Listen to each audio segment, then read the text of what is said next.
Assalamualaikum Ustaz. Waalaikumsalam warahmatullahi wabarakatuh. Gimana caranya agar hidup kita tenang? Ya, tenangkan. Gimana caranya agar hidup kita tenang? Tenangkan. Anda kenapa sampai nggak tenang gitu? Nggak tenang itu kan perkaranya bisa karena berbuat maksiat. Ya, orang berbuat maksiat, berbuat salah itu pasti nggak tenang.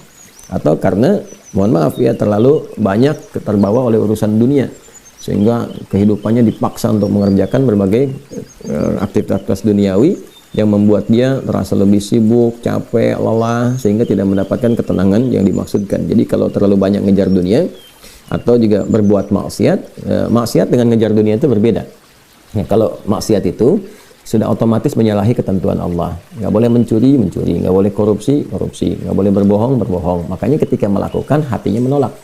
Karena di antara makna fitrah itu dan fungsinya adalah cenderung kepada kebaikan. Jadi ada fitrah dalam jiwa kita, di kolbu kita, itu disebut dengan fitrah takwa namanya. Ya, Quran surah 91 Asy-Syams ayat 7-10, wa nafsin wa ma sawwaha fa'alhamaha fujuraha wa taqwaha. Nah, jiwa takwa ini yang mendorong kita selalu pada kebaikan. Ya, kejujuran, kesabaran, kemuliaan, dan menolak keburukan-keburukan. Karena itu kalau ada seseorang itu berkata yang tidak benar, dia berdusta, hati kecilnya pasti menolak. Itu nggak benar. Ya. Ada orang mau mencuri, misalnya kan, atau korupsi misalnya, itu terfikir berbuat yang nggak bagus, hatinya pasti menolak. Ada gejolak dalam dirinya. Nah, itu yang membuat dirinya nggak tenang. Nah, yang kedua, bukan maksiat, tapi terlalu banyak mengejar dunia, sehingga lupa dengan urusan akhirat, lupa dengan ibadah. Ya, dia bekerja formal, benar. Dia nggak menyalahi aturan, dia nggak korupsi, tapi dia berangkat dari gelap, pulang gelap lagi, menempuh perjalanan, kerja lagi, kena kemacetan.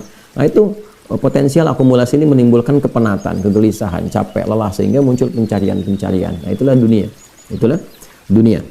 Walaupun saat dia mengerjakan itu, dia mengerjakan tidak dalam konteks bermaksiat, tapi karena terlampau lelah mengerjakan itu dan penat, nah, rohnya kan menuntut. Di tubuh kita kan ada 3 bagian. Ya, ada fisik di bagian luar, kemudian ada akal ya di pikiran, yang ketiga itu ada hati, ada jiwa spiritual. Masing-masing harus mendapatkan porsinya. Ya, ini kalau bagian tubuh luarnya aja yang makan, fisiknya yang makan, mengonsumsi, tidur, istirahat. Ya, kemudian akalnya nggak pernah dipakai, nggak pernah belajar, nggak pernah baca, nggak pernah apa. Ini akalnya juga bisa protes, kumpul nggak nyaman. Ya, sebaliknya juga, kalau dia misalnya ya makan, minum, kerja, aktivitas, olahraga, akalnya dipakai, dia baca dan sebagainya, tapi rohnya nggak pernah diberikan porsinya. Dia nggak pernah ibadah, nggak pernah sholat, nggak pernah baca Quran dan sebagainya. Maka ini yang generator kehidupannya, ini sumber ketenangannya, maka tetap akan gelisah. Karena itu ditemukan betapa orang pintar, ya kan, kerja keras dan sebagainya, tapi ya rohnya nggak terisi, banyak yang bunuh diri. Ya, di Jepang terjadi, itu kan. Atau bahkan setidaknya ada orang-orang kaya yang sudah hebat, pinter-pinter, ya di akhir hidupnya apa yang dia kerjakan?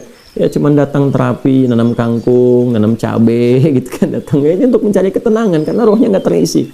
Maka Islam, alhamdulillah, ya agama yang sangat komplit, memberikan pencerahan sekaligus arahan dan pedoman dalam berkehidupan. Fisiknya dituntun, pikirannya juga dimotivasi untuk terus ditingkatkan, pintar sampai ke level yang tertinggi, dan rohnya diberikan porsinya untuk menunaikan ibadah sehingga mendapatkan asupan-asupan menu bagi rohnya.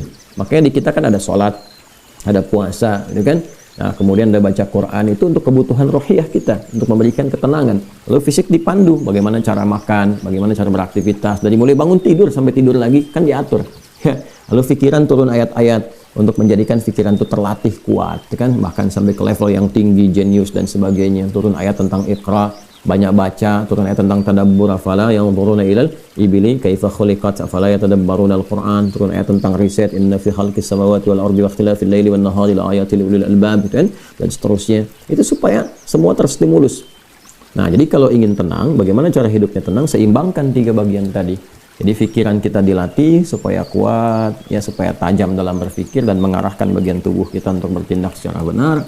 Tubuh ini dilatih ya dengan berolahraga, makan yang benar. Ayat-ayatnya banyak sekali. Ya ayyuhannasu kulu mimma fil ardi halalan thayyibah. Hai orang-orang, hai manusia semuanya, hai orang-orang, hai manusia, silahkan engkau makan sesuai dengan porsi kebutuhan dari yang halal, sumber yang halal, cari yang menyehatkan. Itu di Al-Baqarah 168.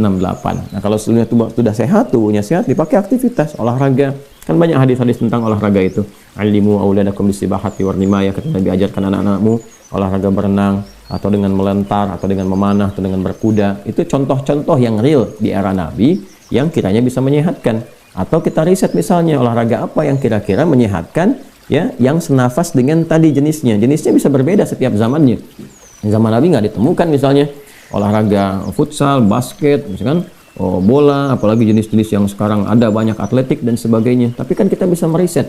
Oh, ini renang ini apa saja nih manfaat-manfaatnya? Apa nanti olahraga sejenis yang kira-kira yang sama yang bisa dipraktekkan kekinian, atau olahraga yang berbeda tapi manfaatnya sama, melatih otot ini, menyehatkan yang ini, silahkan, walaupun jenisnya nggak sama di era Nabi.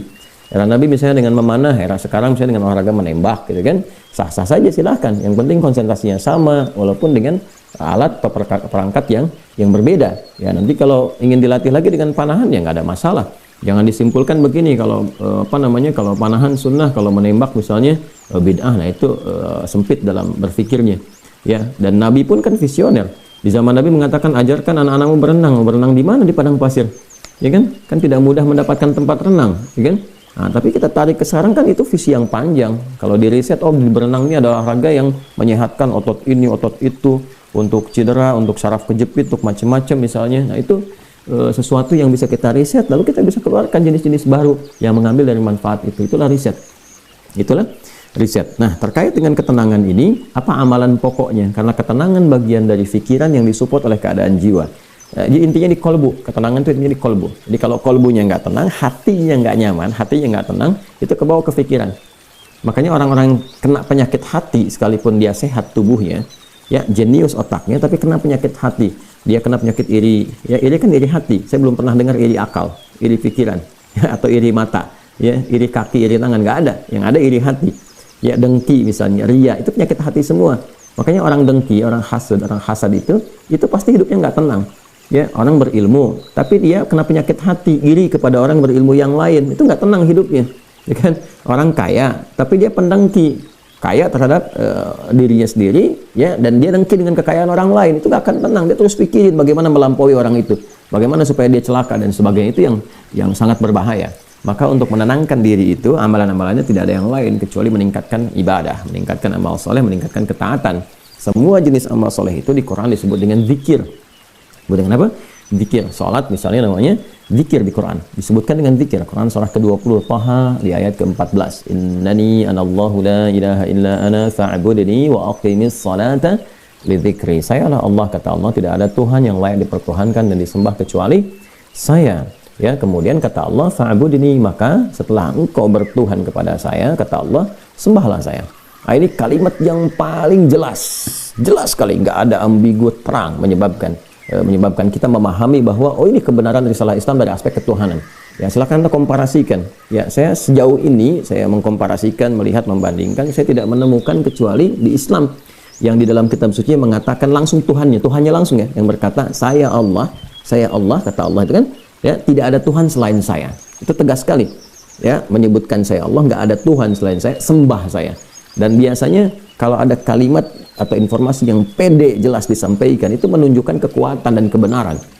Kekuatan dan kebenaran, karena Allah dengan sendirinya, dia kan meyakinkan, ya, kita semua dengan menegaskan sifatnya tegas. Dan karena memang ketuhanan itu hanya dimiliki oleh Tuhan yang benar.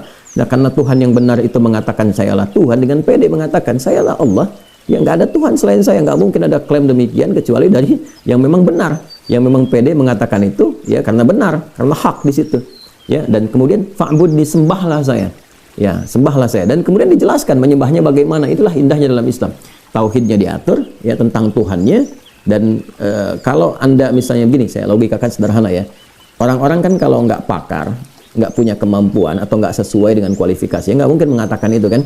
Ya, ada orang mengatakan misalnya saya adalah pesilat, mana yang mau bertarung misalnya kan, atau beruji tanding dengan saya. Kalau dia bukan pesilat, nggak mungkin dia bisa mengatakan itu.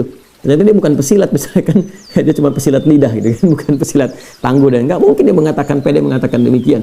Ya, sayalah ahli kungfu misalnya kan, silahkan, ada yang ingin tanding mengetes di kungfu. Kalau dia bukan ahli kungfu, nggak mungkin mengatakan demikian. Nah, ini Allah mengatakan dengan jelas, sayalah Allah, nggak ada Tuhan selain saya, sembah saya. Nah, bisa nggak ditemukan misalnya dimanapun tuh, termasuk di kitab-kitab yang disucikan, temukan. Ada nggak Tuhan yang mengatakan sayalah Tuhan, ya kan? Disebut namanya, sembah saya. Kalimat itu temukan. Ya, di Quran jelas. Kemudian fa'budni, sembah saya, wa aqimis shalah, dan tunaikan salat. Cara menyembah saya itu dengan menunaikan salat. Dan diatur. Ini indahnya dalam Islam tuh. Ya. Kemudian ditegaskan, saya Allah, saya Tuhan. Kemudian nggak ada Tuhan selain saya, kata Allah. Kemudian sembah saya. Cara menyembahnya pun diatur. Namanya salat, cara mengerjakannya begini. Ya, lalu ditunjuk, diutuslah Nabi Muhammad SAW untuk mengajarkan dari awal sampai akhir, dari gerakan sampai bacaan, dari mulai hukumnya diajarkan. Ya, dari cara menghadap ke arah mana, kemudian bagaimana caranya, ya, dari mulai berwudunya bahkan sampai dengan selesainya. Ya, ini menunjukkan bahwa risalah agama ini benar. Nggak mungkin kan diada-adakan demikian. Gimana cara bisa merekayasa seperti itu terjadi? Nggak mungkin. Ya, ini dari awal sampai akhir dan nggak ada kreativitas di situ. Nggak ada kreativitas dan semua sama. Ya, orang Arab demikian, yang bukan Arab demikian. Ya, jadi nggak ada ceritanya misalnya di Arab pakai bahasa Arab, di Indonesia pakai bahasa Indonesia. Ya, di Indonesia, di Sumatera pakai bahasa Sumatera misalnya, di Jawa pakai bahasa Jawa. Tidak. Ya, Quran mau dimanapun pakai bahasa Arab, sholat dengan cara yang sama, menghadap tempat yang sama. Tapi terkait dengan pertanyaan ini, teruskan ayatnya, wa aqimis sholata lidzikri, tunaikan sholat kepadaku dengan sebagai zikir. Jadi sholat itu disebut dengan zikir. Berdoa juga zikir. Ya, doa juga zikir. Quran surah ke-7 ayat 205, wadhkur rabbaka fi nafsika tadarruan wa khifatan wa dunal jahri minal qaul, dan berzikirlah, berdoalah maksudnya. Zikir ini doa. Ya, berdoalah, mohon dengan sepenuh jiwamu, dengan ketenangan, gitu kan, mintakan kepada Allah dengan penuh ketenangan. Dan mohon dengan kekhusyuan, mohon dengan penuh harap supaya dikabulkan. Nah, silakan cek, bukankah saat berdoa itu ada ketenangan? Anda punya masalah, alih-alih Anda curhat di media sosial, gitu kan? Nah, kemudian Anda arahkan untuk berdoa dengan cara yang benar. Anda ke kiblat, wudu, minta dengan khusyuk. Bukankah saat berdoa tenang? Ya kan? Bukankah saat sholat itu Anda lebih tenang? Ya kan? Bukankah saat Anda baca Quran lebih tenang? Nah, baca Quran itu disebut dengan zikir, karena Qurannya disebut zikir. Quran surah ke-15 ayat 9, inna nahnu nazzalna dzikra wa inna lahu lahafidhun, kami telah turunkan Al-Quran sebagai zikir. Nah, Anda itu kalau baca Quran kan lebih tenang. Apalagi kadang terjadi begini, sedang punya masalah, terus kita buka mushaf random, acak tuh dibuka begini, tiba-tiba ayatnya sesuai dengan masalah kita gitu. Nah, baru baca aja udah tenang keadaan jiwanya. Ya, udah menyebut nama Allah, baru bismillahirrahmanirrahim, sudah tenang.